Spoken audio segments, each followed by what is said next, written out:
보통 이렇게 터뜨리는 분들이 내성적이거나 내 말을 제대로 하지 못하고 살거나 좀 착하신 분들이 억울함이 꼭꼭꼭꼭꼭 눌렸다가 이렇게 한 번에 좀 터지는 게 있어요.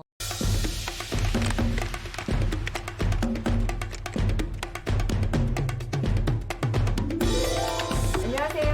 양세형 변호사 상담소 양담사에 오신 걸 환영합니다. 오늘은 백수연 변호사님 모시고 상담해 보도록 하겠습니다. 안녕하세요. 네.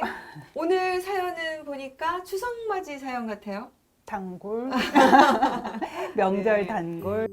얼마 전 어머님이 이번 제사부터는 본인은 제사에서 손떼겠다고 남편에게 통보하셨다고 합니다. 사실 그동안 제사 준비는 모두 제 몫이었습니다. 어머니가 제사 때 유일하게 하신 일은 음식 만들 장을 봐오신 거고요. 음식 준비, 요리, 설거지 모두 제가 했습니다. 며느리가 한 분이신가 보네요. 네, 그런데도 어이없게 시어머니는 제사 준비를 다 해서 힘들다. 며느리가 있어도 소용없다. 매번 제사 때마다 노래를 부르십니다. 저도 너무 화가 나서 이제 제사를 지내지 않겠다고 시어머니에게 대놓고 말했습니다. 그랬더니 어머니 반응이 정말 기가 막힙니다. 며느리 도리를 하지 않을 거면 이혼을 하라는 겁니다. 그러면서 처음부터 제가 마음에 들지 않았다. 자신의 아들은 더 좋은 여자 만날 수 있는데 혼전 임신해서 저를 울며 겨자 먹기로 받아줬다. 이러시는 겁니다. 더 화가 나는 건 남편의 태도입니다. 어머니로서 할 수 있는 말이라며 제가 만든 문제니까 저보고 알아서 하라고 신경 쓰기 싫다고 하는 겁니다. 10년 전 남편의 외도도 눈감아주며 가정을 지켜왔는데 이 결혼 생활을 유지하는 게 맞는 건지 고민됩니다. 시어머니와 남편의 태도 이혼 사유가 될까요? 이렇게 질문을 해주셨네요. 네. 물론 제사를 지내야 된다는 어머님 마음도 이해는 가지만 그래도 20년을 지냈는데 이거 너무 하시는 거 아닌가 싶은데 일단 이렇게 제사 때문에 이혼까지 이른 케이스도 있습니까? 네. 명절 전후로는 이런 사연으로 이제 갈등이 빚어지는 경우가 많다. 실제로도 더 많다. 이렇게 이해하시면 좋을 것 같습니다. 근데 제가 이렇게 상담을 해보면은 그 참았다 보통 이렇게 터뜨리는 분들이 대부분 좀 이렇게 그 내성적이거나 내 말을 제대로 하지 못하고 살거나 좀 착하신 분들이 억울함이 꼭꼭꼭꼭 눌렸다가 이렇게 한 번에 좀 터지는 게 근데 있어요. 터지는 게 아주 뭐 크거나 대단한 일로 터지는 게 또 아니에요. 또 아마 남편 쪽이나 시어머니 쪽에서는 그래서 며느리 잘못이다 이렇게 나오는 것 같은데 어떻습니까? 우리 민법의 840조 4호에 이런 게 있습니다. 직계 존속이 그러니까 내 직계 존속이 배우자로부터 부당한 대우를 받았을 때. 아, 그러니까 시어머니가 며느리에게 부당한 대우를 받았는지 여기에 이제 해당하느냐. 그거는 하는지. 그리고 네. 이제 제6호에 보면 기타 혼인을 계속하기 어려운 중대한 사유가 있는 때. 요 두 개에 해당해야 이제 이혼 사유가 되는 거거든요. 네. 제사를 지내지 않겠다라고 통보한 게 그렇게 이제 말로 한 언행이 좀 다소 좀 무례했다라고 하더라도 사실 그 자체가 폭언도 아니고요. 폭행도 아니고 지속적으로 어떤 괴롭힘을 한 거다라고 보기도 좀 어렵기 때문에 사실은 이건 부당한 대우가 있었다라고 또 보기는 좀 어렵고요. 거기까지는 네. 아니다. 그리고 아내가 시댁 제사 준비를 하지 20년간 해왔잖아요. 그리고 또 하지 않겠다라고 한 것만으로는 또 혼인 관계를 이제 지속하기 어려운 사유, 그러니까 혼인 관계가 완전히 파탄되었다라고도 사실 좀 보기는 어려워서 남편이 이걸 가지고 이혼 사유다 이렇게 하기는 좀 어려울 것 같습니다.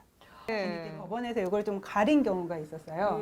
가려본 경우가 있었는데 이제 예를 들면 아내가 이제 시어머니하고 고부 갈등 좀 심했어요. 근데 남편이 그런 이제 아내의 반대에도 불구하고 어머니를 아내한테 말도 안 하고 집으로 모셔와요. 며느리 입장에서는 좀 화가 나니까 어머니 계시는 동안 대화도 안 하고 이제 식사는 차렸지만 식사하시라는 말도 이제 애한테 시켜서 할머니 식사하시라고 해라.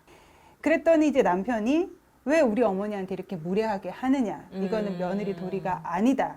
라고 하면서 이혼 소송을 제기를 했어요. 아내의 태도가 사실 이제 다소 무례했다고 하더라도 무례하지 않았다는 건 아니고요. 그쵸? 무례했다고 하더라도 남편이 그 고부 갈등에 대해서 좀 더 이제 부인하고 이제 대화를 통해서 좀 해결하려고 노력을 했어야 되는데 그런 노력이 좀 부족했다. 그래서 이제 아내의, 그러니까 시어머니한테 무례했던 아내의 태도보다 그 고부 갈등을 방관한 남편의 잘못이 좀 더 크다. 네, 네. 그래서 이제 남편이 이혼 청구를 기각한 실제 그런 케이스가 있었습니다. 그러면 지금 이 케이스로 보면은 우리 아내가 이혼 소송을 하는 것은 가능할지언정 남편이나 시어머니 쪽에서 며느리에게 귀책 사유를 뭐 들면서 이혼을 해라. 뭐 이혼 청구가 들어온다. 이건 좀 안 된다. 이렇게 결론을 내리면 되겠네요. 사연만 봐서는 사실 좀 남편 쪽에서 이혼 사유를 찾기는 조금 어려울 것 같습니다. 네.